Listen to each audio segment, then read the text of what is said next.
You notice it first in small, almost forgettable moments. You're standing in a familiar room, among familiar people, hearing the same stories you've heard for years, and yet something in you has stepped back. There's a distance now, a quiet space between you and the noise. You're there, but not quite in it. You watch the conversation move like a tide you no longer know how to swim in, and you wonder when exactly it happened, when the world you once understood began to feel like a place you're only visiting. It isn't sadness, not really, more like a gentle disorientation. The chatter feels louder than it used to. The lights feel harsher. The urgency in other people's voices seems strange, like a script from a play you forgot you were part of. You see the way everyone rushes from one moment to the next, endlessly scrolling, endlessly reacting, endlessly performing, and you feel yourself pulling away, not out of judgment, but out of fatigue. The kind of fatigue that comes from seeing through things that were once solid. There are days when you walk down a crowded street and feel as though you're moving underwater. People pass by in a blur of errands and anxieties, their eyes fixed on screens, their minds miles away. You sense the tension in the air, the unmet expectations, the half-held breaths, the quiet desperation hidden behind polite expressions. You feel it all more clearly now than you ever did before, and the clarity leaves you aching for silence. And when you finally reach a quiet room, a porch at dusk, a kitchen with only the hum of the refrigerator, a parked car where no one can find you, you feel yourself exhale in a way the world never seems to let you. The stillness wraps around you like a truth you forgot to trust.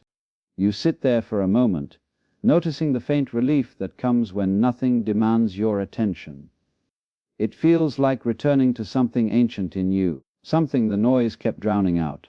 This disconnection you feel is not rejection. It is perception. It is the mind stepping out of the fog, the soul recognizing its own depth. You're not losing the world. You're seeing it from the outside for the first time. And in that quiet, in that brief breath you take without effort or fear, you sense the beginning of something unmistakable, a small, steady light of awareness rising in you. There comes a quieter grief that you rarely name aloud, a grief that arrives not with tears, with a slow tightening in the chest each time you try to share what you see, and the room goes dim with misunderstanding. You speak gently, honestly, trying to offer something real, but the words seem to fall through the air like dust. People nod, they smile, they change the subject, and you feel yourself withdrawing, not in anger, but in a tired acceptance that your depth has nowhere to land. You know this feeling. You say something simple, something true, and the conversation skims right over it as if truth were too heavy to hold. You watch faces turn back toward their familiar stories, their comfortable illusions, and you understand, maybe for the first time, that clarity can be a lonely guest in a crowded room. There are moments when it feels like standing in a fogged mirror. You're right there breathing, present, alive, yet your presence comes back to you blurred. People see the outline of you, the version they expect, the role you once played, but the person you've become, the one who sees beneath, listens differently, who notices what others rush past, remains invisible. And that invisibility ache is in a way you can't quite put into words. You speak less. You offer less, not out of secrecy, but out of mercy, for yourself and for them. It's the soft withdrawal that happens when you've tried too many times to meet others where they cannot follow. You grow quieter, not because you're hiding, but because silence has begun to feel more honest than the conversations you once forced yourself to fill. And there's a sorrow in that, a private sorrow we all share when we begin to wake. We long to be understood, yet every attempt seems to widen the distance. We want to be known, yet the more clearly we know ourselves, the more foreign we feel to the world around us.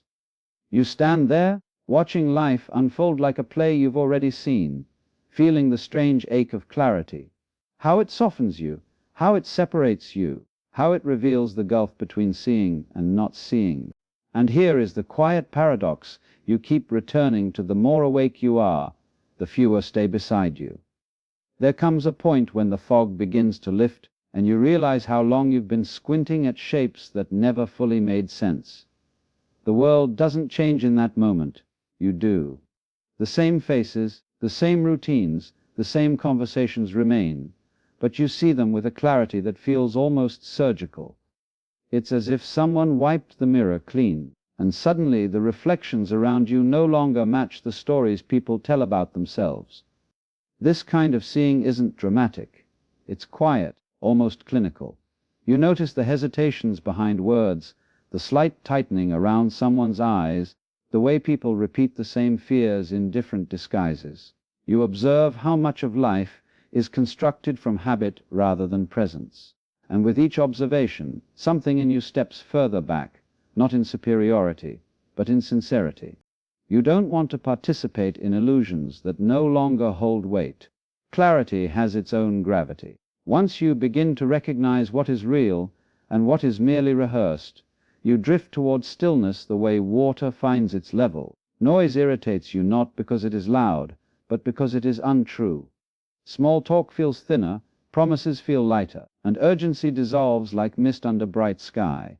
You see the machinery behind people's behavior, the longing, the fear, the unspoken wounds, and you understand it more than you can explain. Yet this understanding doesn't bring you closer to others. It separates you. The more transparent the world becomes, the more opaque you feel within it. Clear sight removes you from the crowd in the same way a high vantage point removes you from the street below. You can watch it all, you cannot return to unseeing. You begin to notice how much of ordinary life depends on mutual blindness. People need the fog to function. They need reflections soft enough to avoid confronting themselves. But your mirror is clean now, what you see cannot be unseen, so you grow quieter. You move in wider arcs. You let distance rise like a natural border around your inner life. None of this is punishment. It is simply the cost of honesty, the way truth rearranges your proximity to everything untrue. And in this calm, in this steady solitude, you learn the oldest law of awareness: clear sight creates distance. There is a moment, quiet, almost shy, when the sorrow begins to loosen. It doesn't announce itself. It arrives the way dawn does, by degrees, softening the edges without asking permission. You notice it when you're sitting alone, not out of defeat but out of choice, and the silence doesn't feel like absence anymore. It feels like air you can finally breathe. You realize, with a small inward smile, that stillness is not apathy. It's simply the end of struggling to be understood, a pause that no longer frightens you. For so long, you mistook your calm for disengagement. You worried that you were fading, becoming less alive, drifting too far from the noise of other people's lives. But now you see it differently. The quiet inside you isn't hollow, it's steady. It has weight, it has shape, it holds you upright in a world constantly leaning. And there's a certain gentle humor in that. You spent years trying to keep up, matching the pace, matching the urgency, matching the performance. And now here you are, watching the same world rush by while you sit with your breath unhurried, at ease. You're not uninterested. You're simply no longer compelled to chase every spark thrown in your direction. You choose what matters, and you let the rest drift away like dust in a beam of light. This is the turning point. Where once you felt pulled in every direction, now your energy settles like still water in a deep bowl. You recognize the strength in that stillness, the discipline of not reacting, the quiet mastery of letting things pass through you without disturbing your center. You don't need to prove you're alive by constant motion. You don't need to shout your worth into a crowd that isn't listening. You simply are, present, awake, unforced. And in this state, even your body feels different. Your breath stretches a little longer. Your shoulders drop. Your heartbeat softens. You're not retreating, you're returning to a version of yourself that isn't tangled in the world's expectations. You lean back slightly, as if some inner weight has been set down. No victory parade, no trumpet in the sky, just a simple, grounded exhale. And in that exhale, you recognize the truth you've been circling for so long. You are finally, unmistakably, at peace. There comes a point when silence stops feeling like something you retreat into and begins to feel like the place you live from. Not a withdrawal, not an escape, just a different kind of attention.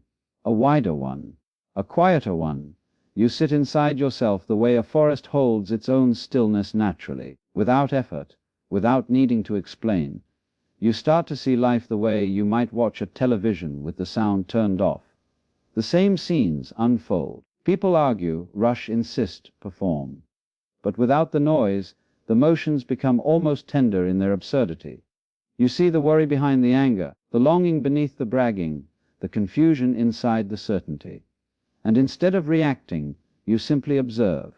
You let the picture play. This is not indifference. This is the wisdom of not interfering with what does not belong to you. There's a part of you that once wanted to step in, to correct, to soothe, to guide, to protect. But now, watching from a still place, you understand how unnecessary that is. People grow at their own pace. People wake in their own hour. You don't need to push the river. You only need to notice its current. Your awareness becomes spacious, like a sky with one small bird circling quietly above the trees. You follow the bird with your eyes. You don't rush to find meaning. You don't demand a message. You simply witness the movement, the arc, the breath of air beneath its wings. This is the kind of knowing that doesn't tighten around anything. It just sees, and seeing without reacting becomes its own form of peace. You realize how much energy you once spent responding to every shift in the world, every mood, every disappointment, every passing storm. Now you allow them to pass. You let the weather be the weather. The clouds come and go. The mind stays clear. Silence becomes your companion, not heavy, not solemn, but quietly alive. A presence, not a void.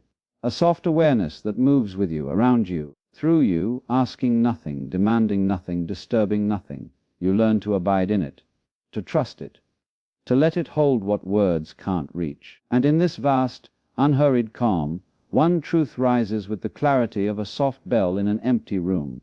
What you see clearly, you no longer need to control.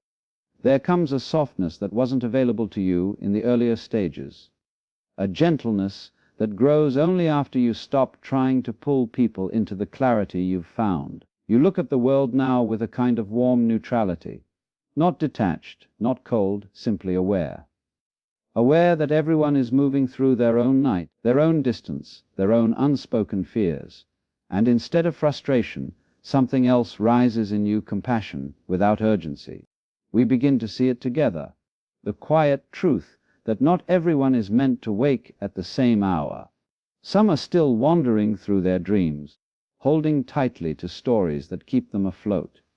Some are stitched to their routines, because losing them would feel like losing the ground beneath their feet. And where we once might have judged or corrected, now we simply watch, understanding the fragile architecture that keeps a person standing. This is the return of empathy. Not the kind that rushes in to fix or reshape, but the kind that lets people be who they are without interference. We picture a distant city at night, lights flickering in windows across a dark skyline. Each window holds a life, a story unfolding behind glass. People pacing rooms, whispering prayers, eating alone at kitchen tables, laughing at screens, crying into pillows. From far away, the details blur. The humanity does not. We feel it, the shared ache, the shared hope. And we don't need to enter those rooms to understand them.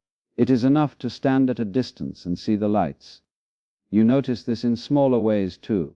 The friend who repeats the same complaint but isn't ready to change. The family member trapped in their own patterns of worry. The stranger whose anger is only a mask for fear. We don't rush toward them anymore. We don't try to carry what isn't ours. We simply hold them in a wider kindness, the way one might look at a candle through glass, close enough to feel the warmth, far enough not to disturb the flame. It's odd, in a tender way. The more we accept that others are asleep, the more connected we feel to them, not through control, not through advice, but through simple recognition. We have all wandered in the dark, and in that recognition, quiet and whole, we feel a subtle return to the world, not to fix it, but to walk among it with a softer heart. There comes a day when you stop measuring the distance you've traveled. The need to define, to explain, to name what has happened to you simply dissolves. You wake in the early light, the room still quiet, and something in you knows the journey was never upward or outward. It was inward, into a kind of ease that doesn't insist on anything at all. You sit near an open window. The air moves softly, carrying nothing dramatic, nothing symbolic, just the plain, honest scent of morning. And that is enough. You've spent so long trying to make sense of every shift in your life, so long sifting through the meaning of each silence, each separation, each realization. But now you see how unnecessary that effort was. Awakening isn't an accomplishment. It's the settling of dust. The mind becomes clear not by striving, but by no longer stirring the water. There's a unity in this solitude, a subtle merging with everything you once felt separate from. You watch the light stretch across the floor, and you understand in a quiet, bodily way that you're not apart from the world. You've simply stopped wrestling with it. The sea doesn't fight its own waves. The sky doesn't negotiate with its clouds. And you no longer negotiate with your nature. This is the quiet return, not a return to who you were, but a return to something more elemental, an inner rhythm that was always there beneath the noise. You move through your day differently now, with a slower breath, a gentler pace. You listen without absorbing, you watch without reacting. You speak only when the words feel true. People may not notice this shift. They may still expect the old patterns, the old roles. You no longer feel compelled to correct them or to fit their memory of you. You are not hiding. You are simply at rest inside yourself, and that rest becomes its own kind of presence, unhurried, unobtrusive, unmistakably whole. There is no triumph in this stage, no banner to raise. Just a deep, unforced clarity that asks for nothing and offers peace by its very existence. You have returned to the world not as a performer, not as a seeker, but as someone who finally understands the shape of their own quiet. And so you breathe, steady and sure, as dawn becomes day, fully here and gently awake.